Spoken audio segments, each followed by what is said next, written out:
اس تکلیف کو صبر کے ساتھ برداشت کرنے سے۔ اگر وہ واویلا کرتا ہے، ناشکری کے کلمات کہتا ہے، تو تکلیف تو ختم نہیں ہوتی لیکن اجر زائل کر دیا جاتا ہے۔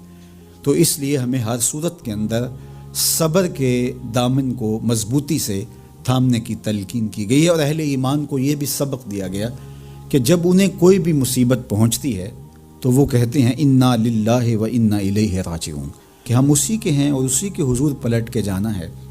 تو یہ وہ امر ہے کہ جو ان کی طبیعت کے اندر ٹھہراؤ پیدا کرتا ہے اور ان کی زندگیوں کے اندر اللہ تعالیٰ جل شانہ پر جو یقین ہے اس کا پتہ دیتا ہے۔ اگر مصیبت کو اللہ کی طرف سے سمجھ کے مان کے صبر کیا جائے، اس کو مقدور سمجھا جائے، اس پر واویلا نہ کیا جائے، اللہ کی نافرمانی کا کوئی کلمہ نہ بولا جائے، اپنے عقیدے میں تزلزل نہ آنے دیا جائے، اپنے رویوں کی خوبصورتی کو زائل نہ ہونے دیا جائے، تو اس کا مطلب ہے کہ وہ شخص مومن ہے، اس کا یقین ہے کہ یہ اللہ کی طرف سے ہے۔ تو پھر اس کے یقین کے صلے کے اندر اللہ اس کو پھر ہدایت قلب کا چراغاں نصیب کرتا ہے۔ اور فرمایا واللہ بکل شیء علیم، اور اللہ ہر شے کو جاننے والا ہے، اسے پتہ ہے کہ کسی پر مصیبت نازل کیوں کرنی ہے، اور اس مصیبت سے اس کا امتحان لینا مقصود ہے، اس کے درجوں کو بلند کرنا مقصود ہے، اس کے گناہوں کو معاف کرنا مقصود ہے، اس کو کسی آزمائش میں ڈال کر کے اس کو مزید کندن بنانا مقصود ہے، یا اس کا کیا مقصود ہے، اس کو سزا دینا مقصود ہے، یہ اسے پتہ ہے۔ تمہارا رب تمہاری طرف آنے والی جو تکلیفیں ہیں ان کے اندر ہزارہا پنہا حکمتوں سے واقف ہے۔ یہاں یہ بات بھی سمجھنے کے قابل ہے کہ جو شخص مصیبت کے آنے پر صبر اور استقامت کے ساتھ اس سے نپٹتا ہے اور اللہ پر جو اس کا یقین ہے اس میں تزلزل پیدا نہیں ہونے دیتا، کل من عند اللہ، اے محبوب فرما دیجئے جو کچھ ہے وہ تمہارے رب کی طرف سے، یہ اس کا خیال اور فکر ہے کہ یہ میرے اللہ کی طرف سے، تو پھر اس مصیبت کو ٹالنے والا بھی وہی ہے۔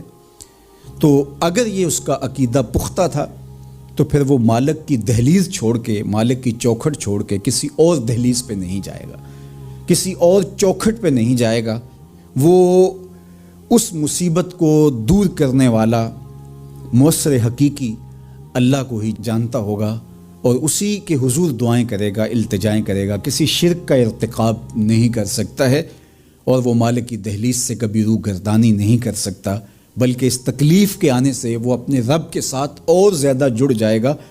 اور اگر وہ صبر کرے تو یہ اس کا ایک مرتبہ ہے کہ وہ حوصلے کے ساتھ اس تکلیف کو برداشت کرے، اور دوسرا مرتبہ جو اس سے بڑھ کر ہے کہ اس پہ اللہ کی رضا کے سانچے میں اپنے آپ کو ڈھال لے کہ جے سونا میرے دکھ وچ راضی، میں سکھ نو چلے ڈاواں۔ اگر وہ اس بات پہ راضی ہے تو کوئی بات نہیں ہے، میں اس پہ راضی ہوں کہ میرے رب کی یہ رضا ہے۔ تو یہ دونوں چیزوں کا مل جانا، یا دونوں میں سے کسی ایک کا مل جانا، یہ اللہ کی طرف سے اس کو دیا گیا انعام ہے جو اس مشکل حالات میں اس کو حاصل ہوتا ہے۔ اب وہ کس کیفیت میں ہے اللہ تعالیٰ اس کو خوب جانتا ہے، کہ وہ اس پہ صبر کر رہا ہے یا اس کا اندر ڈول رہا ہے، اس کا عقیدہ کمزور تھا اور وہ کمزوری کے باعث جو ہے وہ تزلزل کا، تذبذب کا شکار ہو گئے، تو یہ تمہارا رب خوب جانتا ہے۔ تو تمہارے سینے کے اندر چھپی ہوئی کیفیت تمہارے رب کے علم میں ہے۔ حضور علیہ الصلوۃ والسلام نے فرمایا کہ مومن کا معاملہ بھی بڑا عجیب ہے کہ اسے اگر تکلیف ہوتی ہے تو اس پر وہ صبر کرتا ہے، یا اسے خوشی ملتی ہے تو اس پر وہ شکر کرتا ہے، تو دونوں صورتوں میں اللہ اس کو اجر عطا کرتا ہے، اور یہ صرف شان مومن کی ہی ہے کہ وہ مصیبت پر صبر کرے، بلکہ فرمایا کہ مومن کے پاؤں میں کانٹا بھی چبھتا ہے تو اس کا بھی اس کو اجر دیا جاتا ہے، اس کے درجے بلند ہوتے ہیں، اس کے گناہ معاف کر دیے جاتے ہیں، اس کی خطاؤں سے درگزر کر لیا جاتا ہے، لیکن یہ مشروط ہے۔ حضرت جابر رضی اللہ تعالیٰ عنہ فرماتے ہیں کہ رسول کریم صلی اللہ علیہ وآلہ وسلم نے ارشاد فرمایا، اللہ اکبر، دیکھیے کہیں کہا گیا کالا کالا نبی صلی اللہ علیہ وسلم، کہا گیا کالا کالا رسول اللہ صلی اللہ علیہ وسلم، کہیں کہا گیا کالا کالا ابو القاسم صلی اللہ علیہ وسلم، کیسے رنگ ہے۔ حضرت عائشہ بھی روایت کرتی ہیں حضور کی حدیث، تو کبھی نہیں کہتی کہ کالا کالا زوجی، میرے شوہر نے کہا، وہ بھی کہتے ہیں کالا کالا رسول اللہ۔ میرے رسول نے کہا. حضرت عباس روایت کرتے ہیں تو کبھی نہیں کہتے کہ میرے بھتیجے نے کہا, وہ بھی کہتے ہیں قال قال رسول اللہ صلی اللہ علیہ وسلم. اللہ اکبر. حضرت علی روایت کرتے ہیں, حضرت علی حضور کے بھائی لگتے ہیں نا, تو کبھی نہیں کہتے قال قال اخی, میرے بھائی نے کہا, وہ بھی کہتے ہیں قال قال رسول اللہ صلی اللہ علیہ وسلم. اللہ اکبر. یار رسول کا رشتہ کتنا بڑا رشتہ ہے. تو کوئی نہیں کہتا میرے شوہر نے کہا ہے, کوئی نہیں کہتا میرے بھتیجے نے کہا ہے, کوئی نہیں کہتا کہ میرے بھائی نے کہا ہے, سارے کہتے ہیں میرے رسول نے کہا ہے. تو یار یہ کتنا بڑا رشتہ ہے, کتنا عظیم رشتہ ہے. تو اس رشتے کے ساتھ فخر ہوتا ہے, ناز ہوتا ہے. اللہ اکبر. تو یہ کیا کہتے ہیں, قال ابو القاسم. اب یہ کہتے ہیں قال قال رسول اللہ صلی اللہ علیہ وسلم. رسول کریم صلی اللہ علیہ وسلم نے ارشاد فرمایا, اردت علی النار, میرے اوپر جہنم کو پیش کیا گیا, میں نے جہنم کا ملاحظہ کیا تو میں نے وہاں ایک عورت کو دیکھا, اس کی ایک بلی تھی, اس بلی کی وجہ سے اس کو میں نے عذاب میں مبتلا دیکھا. کیسے بلی کی وجہ سے اس کو عذاب دیا جا رہا تھا؟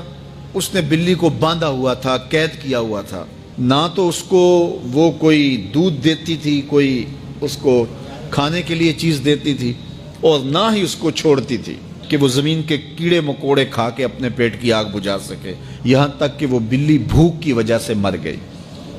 رسول اللہ فرماتے ہیں بلی کی اس مالکہ کو میں نے جہنم کی آگ میں جلستے ہوئے دیکھا. اور عمر بن عامر الخزائی, بنو خزاعہ کا شخص عمر, اس کو میں نے دیکھا اپنی انتڑیوں کو جہنم کی آگ میں دھکیل رہا ہے. اس کی انتڑیاں نکلی ہوئی ہیں اور جہنم کی آگ میں گھسیٹتی ہوئی اس کی انتڑیاں جا رہی ہیں. یہ پہلا شخص تھا جس نے سائبہ بنائے تھے, جانوروں کے کان چیر دیے اور بتوں کے نام پہ چھوڑ دیے. یعنی سب سے پہلے بت پرستی کا آغاز عرب میں کرنے والا بنو خزاعہ کا عمر بن عامر یہ تھا. تو اس کو میں نے حضور نے فرمایا دیکھا کہ یہ جہنم کی آگ میں جلس رہا ہے. چونکہ اب جتنے بھی لوگ بت پرستی کریں گے ان سب کا گناہ عمر بن عامر کے نامہ اعمال میں درج ہوگا. ان کو بھی گناہ ملے گا جو بت پرستی کرتے ہیں, اور چونکہ ایجاد اس نے کیے تھے, بت اس نے بنائے تھے, تراشے اس نے تھے, پھر اس کے بعد اس نے جانور بتوں کے نام پہ چھوڑے تھے, چڑھاوے چڑھانے کا انداز اختیار کیا تھا, لہٰذا اس کو جو ہے وہ گناہ پہنچتا رہے گا. تو کہا میں نے اس کو عذاب میں مبتلا دیکھا. تو اگر خیر کی بنیاد رکھو گے نیکیاں ملتی رہیں گی, کھاتے کبھی بھی کلوز نہیں ہوں گے.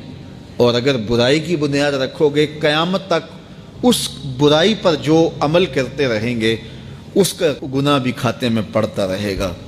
اللہ اکبر. تو ہمیں اچھائی کی طرح ڈالنی چاہیے, نیکی کی طرح ڈالنی چاہیے.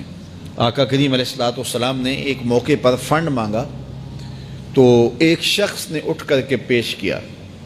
تو جب اس نے پیش کیا تو اس کے دیکھا دیکھی دوسرے بھی کھڑے ہو گئے, دوسرے بھی پیش کرنے لگے. بعض کا سارے خاموش ہوتے ہیں, کوئی ہمت نہیں کرتا. تو ایک کھڑا ہوا تو اس کو دیکھ کے دوسرے بھی کھڑے ہو گئے. تب حضور نے فرمایا تھا من سنّا فی الاسلام سنتن حسنتن فلہ اجرھا, جس نے اسلام میں کوئی اچھا طریقہ رائج کیا اس کو اس کا اجر ملے گا. اور پھر اس کی دیکھا دیکھی جس نے بھی کوئی اچھا کام کیا اس کا اجر بھی اس کے اجر کی کمی کے بغیر اس کے کھاتے میں بھی داخل ہوتا رہے.